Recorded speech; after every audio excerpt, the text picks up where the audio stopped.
1, and go. All right, so for those of you just tuning in, my name is Resonance22, and today I have the pleasure of co-casting some expert Age of Empires 2 games with Zero Empires.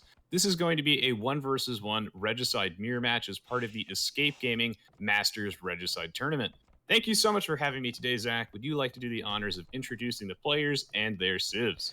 Sure. We're currently in the upper bracket round 2. This is actually a best of 1 between TheViper and MbL. The winner of this game faces Tato in the winners bracket final, and the loser drops down to play against Backed in an elimination match, which will be coming up after this. So we'll be starting with Viper over to the east of the map. He's in the yellow, the token yellow color of the Viper, as the Turks. And since it's a mirror match off to the west of the map in the purple, we have MbL playing as the Turks as well. The map, it is Dingos, and it's been quite a controversial map so far.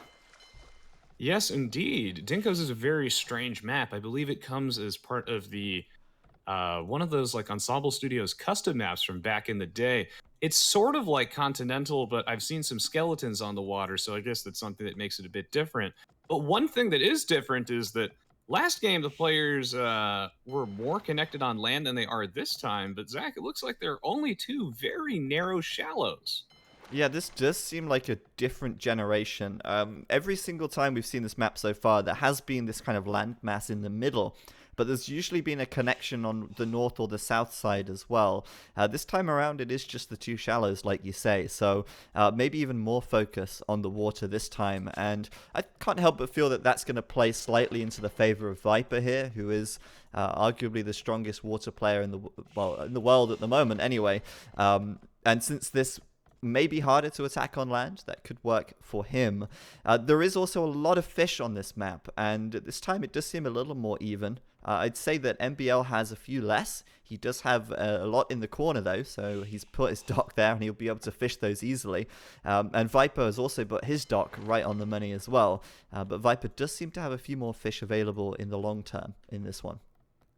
In fact, he has so many more available that the Viper, so early on in the game, because this is Regicide and you do start with 500 wood, has two docks. He's got one in the corner since the fish on this map are just really clumped up. He actually has a dock on the far right corner, and then he has one below his base. And I guess the skeletons spawn with the fish too because the fish ate them. I'm not really sure. Right now, MbL only has one dock in the left side, but we'll see if he puts down a second. Yeah, and so far today, we've seen that a lot of players have been building this second dock, and it's been important to keep a large number of fish out on the water. That extra food that you get through having those fishing ships out is really substantial. And although there are a lot of sheep on this map, you can see Viper here with a hell of a lot of sheep under his TC and probably more on the way over. And the same, well, I want to say the same for MbL. If he finds the sheep, he should find the sheep, right? I mean, yeah, they're down to the south of his island, I suppose you could say. So there is a lot of sheep, but it doesn't make up for the fact that when you have an extra dock, you're producing more economy units, and the more economy units you have, the more resources you're going to have to play with. That is very true, and that's why these players put such an emphasis on getting control of the water in the early game. There are a couple differences between the build orders that we see. So the Viper not quite on gold yet, but MbL with a relatively early gold mine. In fact, he's had two gold miners there for a little while, going for a bit of a palisade wall right now. I wonder why he's walling so far back, considering that he knows the shallows are there. But right now he's just trying to create a makeshift funnel underneath his town center, try and keep himself alive. I would expect to see a greater emphasis this game on fire galleys compared to the previous one, just because they're, or at least just late game ships, just because there is so, like the gaps between the two players are very, very thin. So perhaps even late game cannon galleons could come into play. Yeah, absolutely. If we get that far, I mean, I'm really questioning. It's very peculiar the way that MbL has walled this. He's spent a lot of resources and time making these palisades to make a funnel towards his TC when 5 or 6 palisades over here would basically do the same job, right? It's strange, and I wonder if that's sort of tipping his cap that or showing us that he's going to try and do something a little different. I'm a little unsure myself. At the moment, he does have 2 docks, and he does go for the faster feudal time, and also creating a couple of fire galleys so far as well. But certainly not a huge commitment to the water, it seems, just yet. He's actually adding the blacksmith right now. Yeah, it's interesting. It's certainly not a standard build, let's put it that way. It is certainly not a standard build. Very bizarre. And it's good to see these players doing their research and putting their docks in the correct location. Just due to the way the fish spawn on Dingos, it's very good to actually put your docks in the corners where there are these clusters, or in this case, where the Viper had scouted. There was a huge cluster right underneath his town center. I can't wait to see what's in MbL's playbook. He's going for the blacksmith in the market, so going to be a reasonably quick castle age timing, but what's he going to do after that? Yeah, I mean, this is the thing. He went up relatively quickly. He's got relatively a small number of fish compared to the Viper. It's pretty obvious that Viper's going for the fast castle here. You know, he's going market blacksmith straight away. He's got enough food and gold to click up to the castle age straight away as well. It's a seamless transition. The market and the blacksmith complete. The resources are there, he can click up. MbL, it seems a little bit more janky, though he will also click up as well to the castle age now, but he's clicking up with 10 less fish, and I feel like that is a really substantial difference that we just can't ignore, while they both send out, at the moment, the first sort of fire galleys to get a feel for what's going on. Yeah, it's great of you to point out that is one of the major differences, is that the Viper has so much food in the bank. He had well over 1,000 when MbL had barely 600. And that's because he built that second dock a lot sooner, has been taking advantage of his fish. Right now, the 2 fire galleys have collided, but the Viper gets the first strike. And as we all know from watching the riveting fire galley micro, getting the first strike when you're just kind of auto-attacking and, attack moving in one direction really makes the difference. So you know what MbL's going to do?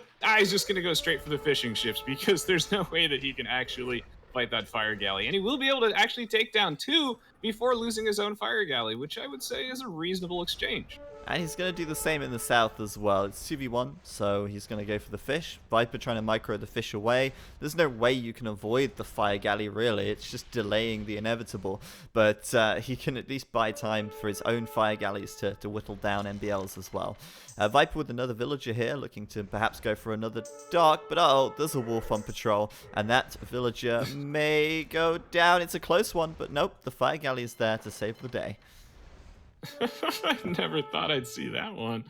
But yes, the fire galley will rescue that builder with a meager 60 HP remaining. And another dock going down for the Viper. If that dock was like a little bit further to the left, it would be a bit better. But I think he also wants to try and get some coverage on the fish that he has on the right of that dock as well. So I think in the end, ultimately, it will balance out. And like we expected, both these players putting a very heavy emphasis on the fire galleys for the early game. And now MbL and the Viper both up to the castle age. I expect to see that war galley tech coming out immediately, which oddly enough upgrades the fire galleys to fire ships. Yeah, and oddly enough, something that MbL is not concerned with, it seems, because war galley is not in the playbook, as you would say, for MbL this time around. He is actually doing bowsaw, and that's about it. He's there you go. War Galley is now coming in. I'm pretty sure, like, I saw him doing padded archer armor or something, and then he cancelled it. Meanwhile, Viper's already done the tech. He's got fire ships now. He's also done the horse. He did horse collar, and then he went into heavy plow as well. So Viper's eco is in good position right now for this castle age boom up. He still has 1 million sheep left, and he's starting to produce some janissaries as well. We've got janissaries coming out for MbL as both players sort of prepare to make a hostile takeover of the center of the map. Yes, that they are. And of course, since this is Regicide, remember, if you lose your king, you lose the game. But you also get some defensive benefits, like you start with that free castle, additional resources. And I think this really incentivizes a lot of unique unit play, at least with civs that have somewhat viable castle age unique units, like the Turks actually do. So the Turk Janissary is coming down, padded archer armor for both of them, and it's going to come down to some accuracy here as well as careful micro. But the Viper, known very well for his micro, will actually be the first player to lose a Janissary. Indeed, and MbL didn't actually cancel it. My bad. I don't know why I thought he cancelled it. I don't know. I didn't see the Janissaries at that point, and now it makes a lot of sense. MbL here going to have a big advantage here, not just in numbers, but the fact he had that little hill to work with as well. Viper, of course, reinforcing, and there's plenty more Janissaries where that came from. Overall, army counts are relatively close, 13 and 12. MbL slightly ahead, and the micro goes on. Janissaries are incredibly inaccurate, and unless you're the Portuguese, there's just nothing you can do to combat that, really. Yeah, that they are, but the Viper with some excellent splits. And notice how these players, both on the land and the water, are doing their best to try and spread the damage across all of their units and also focus fire down the low HP ones, which is how the Viper managed to come out on top of that fire galley exchange on the top. And that means he gets to mop up all of those fishing ships, a huge blow to MbL's economy. And MbL has to retreat with his Janissaries because the Viper manages to out-micro that one as well. Is there a demo in the dock? What will MbL's response be? There were demos in the docks, but they've seemed to have disappeared now. You must have used them earlier on. MbL now is really far behind. Behind in military and behind by 17 fish. Also behind by 3 vills as well. So Viper really laying this one out right here. We could see a relatively quick game at this rate because this will start to snowball. MbL needs a way to deal with the massive fishing advantage of Viper. He has to kill them one way or another. And one way to do that is a fire ship and a demolition ship, which are coming into, is coming into the heart of Viper's fishing economy. Viper will, in a matter of time, get a ship out to defend this, but that fire will do a toll on Viper's numbers for now. That wasn't an excellent demo shot, but thank goodness he wasn't using attack move like I see some players do, or that would have been an absolute disaster. I mean, that's good enough. All he needs to do is just pick off a bunch of these fishing ships, and the Viper just won't have time to respond to this. And what's critical is that in the middle of the map, there are even more spooky skeletons because MbL's army got cut off. That's such a narrow choke point with those shallows that MbL's army got split in half, and that makes it easy pickings for these sniper Janissaries, giving the Viper both an eco and a military lead, but he is in danger of losing his fishing ships. And you know how he's going to protect them? Is that a monk? Looks like a monk. Can he get the conversion? Nope. That's kind of messy. I feel like Viper could have microed his monk there. All he had to do was move him away from the shoreline. Believe it or not, the monk does outrange the fire ship. So I feel like that should have worked. But Viper, being the micro god that he is, didn't actually micro his monk for some reason. Maybe he just thought that, hey, I've got enough time to get the conversion here. Yeah, I am surprised he kept that monk so close to the shoreline there, but he did indeed. And, well, he looks like he's in a pretty promising position here. He still lost a lot of fishing ships. For some reason, okay, if anyone subs to me during these games when I cast with Zach, I'll thank you at the end of the game, not during the game, by the way. And now the Viper is going to start pushing in with his Janissaries. What can MbL really do to claw his way back into the game? One quick little thing that he is doing that is cool is that he doesn't have his king inside his castle. That way he doesn't accidentally ungarrison it with the gather point and then just lose it. Yeah, that happens. I think Viper actually does have his king in the castle, so he's, living on the edge here, living life on the edge. But that's just the way it goes. I think at this stage, Viper is, as we said before, kind of really snowballing. He's even grabbed a relic so far. He's got a lot more food in the bank. He's got a lot more gold. And he's thinking about that Imperial Age. But he's also thinking about pushing forward because he has got a large number of Janissaries. And that's not necessarily just from producing more. It's from continually, winning the small skirmishes in the middle. It's allowed him to get a greater number of Janissaries on the field, and now he can push it. Yeah, and I mean, MbL's micro has been solid too. We see how he's been splitting one Janissary off, which draws the fire, and then he walks perpendicular to those shots to try and juke them. But I love that the Viper actually has a monk in with his army, which will not only allow him to threaten some conversions from a distance, it also allows him to keep his Janissary army relatively healthy, and then just keep snowballing this military advantage. The game, though, is relatively close because MbL made an excellent play of going for the Viper's fishing economy. The question is, can he hold on? Because the 8 range from these Janissaries applies just so much pressure to those farmers. And the Viper is determined to keep his advantage and press it further with the castle. Yeah, that will be a lot of villagers coming forward to drop that castle on the front. He's fairly confident he can pull it off because he sees he has a larger number of Janissaries. The only way that MbL can really win here is either some insane micro, or if he has a second castle, which he doesn't. So Viper can pretty much guarantee that this castle will come up. MbL is trying to get a castle, but he just doesn't have the stone for it right now. And at the same time, Viper is on the way up to the Imperial Age, where he will be able to start making some trebs. This TC from MbL, for example, will be very easy pickings for him. And I think that Viper really is in a position to close this game out once that Imperial Age upgrade comes in. Like we say, it's really going to be a big advantage for him at that point. Yeah, that's going to be the defining element of this game, absolutely, is that Imperial Age technology. We've seen it time and time again. If you end up in a stalemate situation in the Castle Age and you can't break through those castles and town centers, happens all the time. You got two options. Either one, you mass up a ton of battering rams, which is very expensive, or two, you just get to the Imperial Age first and you start safely sieging your opponent from a distance with some trebuchets. And whoever gets the first trebuchets out generally has the advantage, and the Viper is going to really get there a lot quicker just because MbL is investing all of his food and gold into Janissaries on the defense since he's been so far behind. And wow, Siege Workshop coming down from the Viper too, taking advantage of that free chemistry to make some bombard cannons, which have 100 HP and not 80 as the Turks do. So they're even more devastating. MbL's in big trouble.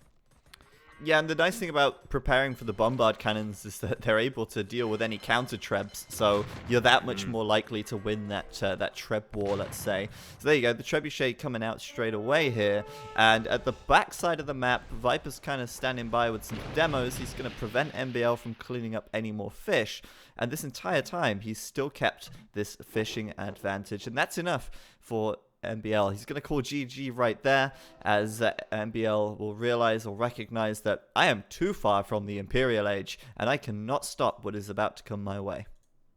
Yeah, I think it's fair for him to call GG there. The moment that he sees the Imperial Age coming down, he knows he has no answer to the Trebs. One of the best answers to the Trebs is bombard cannons, which you only get in the Imperial Age or your own defensive Trebs. And really, there's just no way I think that MbL could have come back from that one. That game was actually so close that for the first time in our co-casting history over the last 3 years, I think we could just go straight into the next game. I just got to grab that replay. Yeah, I can't believe it. Can you? It wasn't 50 minutes? What is this? A Zack and Rezcast? No, can't be. There's a first time for everything. So, yeah, let me just download that replay. I think we can jump straight into it, and I'll just download it right now. I agree with that. And we're actually going to see a new map today, or a map that we haven't seen so far today. It's not a brand new map for the tournament, of course. It is the one and only Hill Fort. And I will, again, grab that rec like you say as well. It's MbL versus... Backed. Wait, is the replay in there? Yeah, it is. MbL versus Backed. And this is an elimination match right now. As we take a look at the bracket here on the stream, you'll be able to see that, MbL's dropped down to play versus Backed here. It's not updated for some reason. Let me try and refresh that. I don't know. There it is. That's fixed now. But now there it is. Okay, cool. So, MbL versus Backed, followed by Doubt versus Cloud. Those are the two remaining matches of the day. MbL versus Backed will be coming up next. Best of one elimination match on Hill Fort. And we'll be starting soon. Are you loaded into the game successfully?